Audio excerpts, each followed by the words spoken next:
Um, Gandang araw po. Sa araw po na to, gumawa po ako ng isang tutorial. I-explain ko po line by line yung mga ginamit na code ng programmer.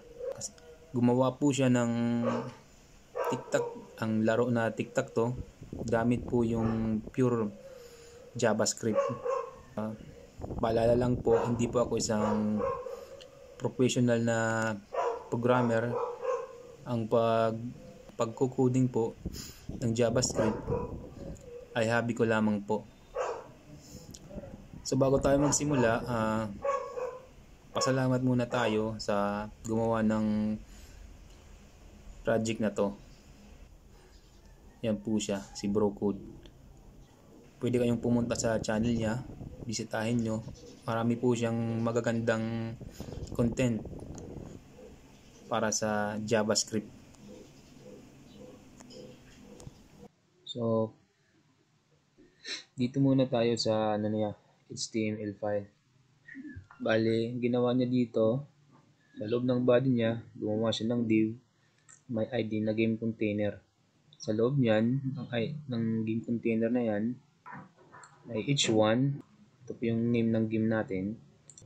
Tapos gumawa ulit siya ng div tag na may ID na cell container. At sa loob niyan, gumawa siya ulit ng 9 na div tag na may global attribute na cell index at saka class. Sunod, h2 tag na may ID na status text. Ito po yung magdi-display ng status ng ating laro. May nanalo na, hindi kaya yung resulta is draw. At saka di-display niya rin kung sinong player ang dapat mag-move. Button tag, may ID na restart button at saka may label na restart. Kasi nga, restart button natin to. Okay? So, yan po yung nasa loob ng kanyang div element na may ID na game container. Sunod, script tag. Ito po yung JS file natin. Dito po nakalink sa script tag sa kanyang attribute na src.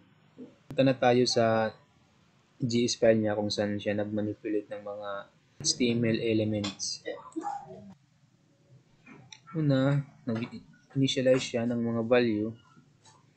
Una, kuha niya yung cell natin, yung class cell natin, gamit ang document.querySelectorAll at saka ilinagay niya sa cell. Sunod, status text. Ito po ay ID. Kinuha niya po yung sa natin to, h2 tag. Kinuha niya po yan gamit ang document.querySelector at saka inilagay niya sa constant status text. Sunod, yung start button. Yung start button po natin to. Ito po siya, ID. Kinuha niya gamit ang document.querySelector. Inilagay niya sa constant start button. Okay? Constant winning condition. Ito po ay array.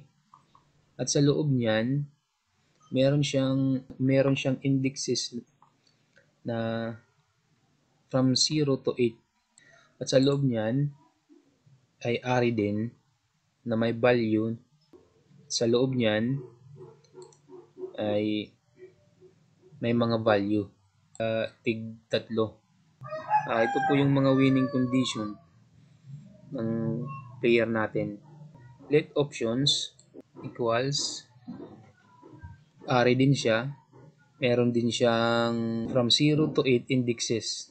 0, 1, 2, 3, 4, 5, 6, 7, 8. At saka lahat po yan naka-empty value. Gagamitin niya po ito para ma-record yung bawat move ng player. Let current player equals x. Bali string x po ito. Kay player x po ito. Let running equals false. Sinit niya sa false kasi nga hindi pa nagsisimula ang laro. Initialize game. Ito po yung Kaya isa-isang function na in-execute niya. Pero komplikado po yan kasi sa loob niyan, compose po yan ng iba't ibang function. So, i-define natin to. Okay? Ito siya. Function initialize game.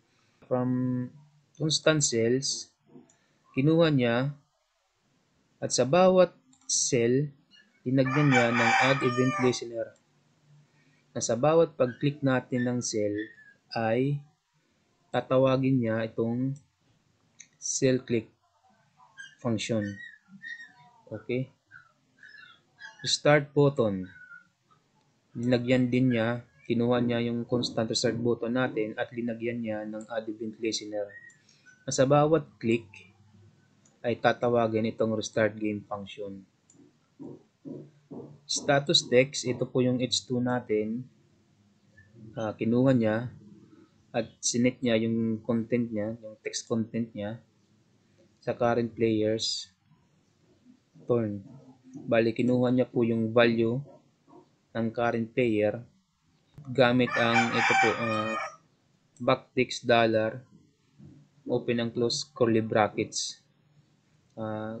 Ginagamit po to para ma-access mo, makuha mo yung value ng isang variable at makungkat mo sa string na isusulat mo. Okay? So, running equals true. Sinet niya sa true kasi nga, ang initialize game ay ginagamit pag nagsimula ng laro. Function cell click. Ito po yung function na gagamitin kapag mag-click si player ng isang cell. Okay? Constant cell index, this.get attribute cell index. Ito po yung ano natin, global attribute. Okay? Ito po siya. May mga value po siya from 0 to 8. Kinuha niya po gamit ang this.get attribute. Ito pong this, ang tinutukoy po niyan, yung ginagamit po yan para ma-access mo yung mga value ng attribute sa ating HTML element. If option cell index not equal to empty, bali ibig sabihin po nito, chine-check niya po kung yung nag-click yung player ng index at saka may nakalagay na value, ibig sabihin may player na nag-click, na unang nag-click, magre-return lamang po siya. Wala pong mangyayari, wala pong mababago, bali magre-return lang siya. Ganun din sa running equals false. Exclamation mark po na to, ibig sabihin po nito is not. Bali running false, hindi playing, magre-return din siya. Okay? Update cell. Meron po siyang function po to na may dalawang argument, this at saka cell index. Pag mag-click tayo, mag-update, siyempre mag-update siya. Ano bang nabago? Wala man. Kaya kinuha yung update cell function. Mamaya ipapaliwanag natin to. Tapos, check winner. Ito, function din po to. Check niya kung nanalo na ba, hindi kaya tapos na, draw yung result. So yun ang gamit ng check winner. Function update cell, bali may parameter siya na index at saka cell. Yung cell natin, ito po yung cell na click ng player at saka yung index naman, yung value po niya is dapat yung kinukuha niya dito is yung from 0 to 8 na value. Option index equals current player. Bali, sa pag-update niya, pag i-click ni player X yung cell, bali i-update niya yung option index, lalagyan niya ng value. Magkakaroon po siya ng value. Mamarkahan niya po yun ng mark ni current player X. Yung si player X man yung nag-move. Okay? Cell.text content. Ganun din sa display ng cell natin, mamarkahan niya po ng current player. X kung player X, O kung player O. Okay? Function change winner. Ang ginagawa po nito, kapag halimbawa si player X tapos nang mag-move, ang gagawin po niya is papalitan niya ng si current player ng O. Ipapalit niya si current player O, yung display. Status text.content, ito po yung ano natin sa H2 natin. Kukunin niya yung current player value at saka i-display niya. Function check winner. Get round equals false. Bale, sinit niya sa false kasi nga mag-uumpisa pa lang siya sa pag-check kung may nanalo na ba.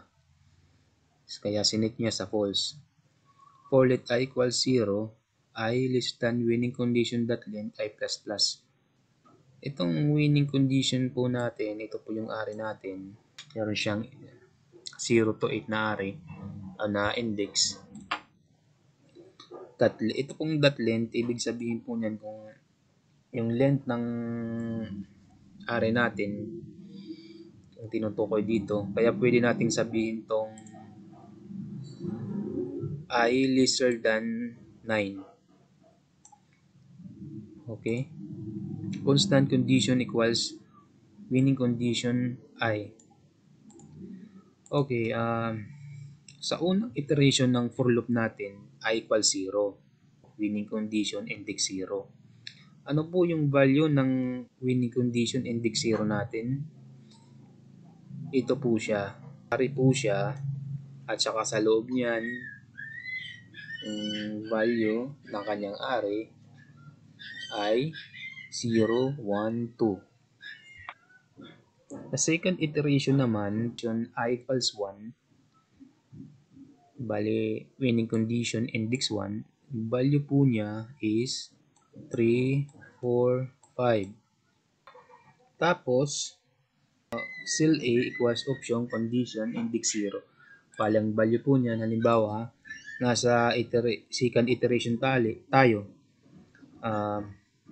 I equals 1. So, yung value po dito, kasi may tatlong value si winning condition index 1. Sa loob niya may tatlong value siya. So, winning condition index 0, yung value po niya is, take note na sa second iteration tayo, bali I equals 1. Yung value po niya is 3. Tapos, condition index 1, yung value po niya is 4. At saka, condition index 2, value po niya is 5.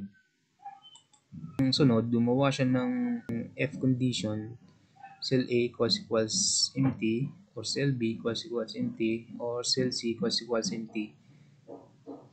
Ibig sabihin po niyan, i-check niya yung mga cell natin at nakita niya may mga empty value pa. Ibig sabihin, hindi pa tapos ang laro. So, gagawin niya, magsisit siya ng statement na continue. If cell A equals cell B and cell B equals C, ibig sabihin po nito na lahat sila parehas ang value, ibig sabihin may nanalo na. So, round 1 equals true. At saka mag-break siya.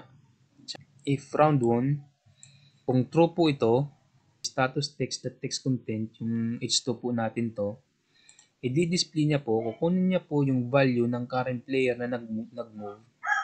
Tsaka, i-display niya po sa H2 natin yung text content. Current player win. Okay? So, running equals false kasi nga may tapos ng laro, may nanalo na.